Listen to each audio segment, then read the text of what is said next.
This year we're going to make a cool glasses holder. So this is a pretty simple project, and I was inspired by something I saw on Pinterest. The parts you're going to need are a wooden base that I bought at Hobby Lobby, a 2x2 piece of wood, and then some dowels. I put in the sizes in the bottom. The first thing I'm going to do is cut the 2x2 down in size, and it's going to depend on how many glasses you have and how tall you want it. I think mine's about 1 foot tall. Then I'm going to rotate this miter saw to 45 degrees and make a 45-degree cut. The miter saw is perfect for this kind of thing, and it makes the cuts really simple, and it's really easy to use too.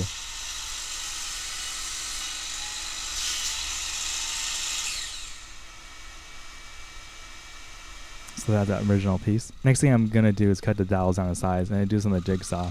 I'm going to make two sizes though. One to hold the temples, and then one to hold the bridge. So just be careful to keep your hands out of the way of the blade. And those are the finished pieces right there. Now I'm going to use the drill press to put the holes through the 2x2, which are the dowels you're going to go through. The one thing I did here that's pretty unsafe is to not use the drill press vise. I think that you should use a drill press vise on this machine because it makes it easier to hold down. You see on this first one that the piece of wood actually lifts a little bit. I tried to use clamps, but they got in the way, so I tried just to hand hold it. I also use a smaller drill bit to make the original hole and then enlarge it with a larger bit.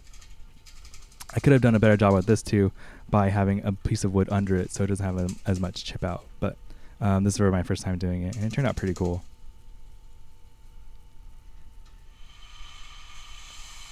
The next thing I'm going to do is sand it down, and I use this belt sander here, but you don't really need to do this. You can just use a hand sander, and it's probably a little bit easier and a little bit more manageable to do it that way, but I did get it pretty smooth in the end. So here's the finished piece, and it's a pretty simple project. You can do this over the weekend, and the last thing I did was just to put a base on it with using a screw, but this works totally fine. Hope you guys enjoyed that, and tune in for more. Thank you. Bye.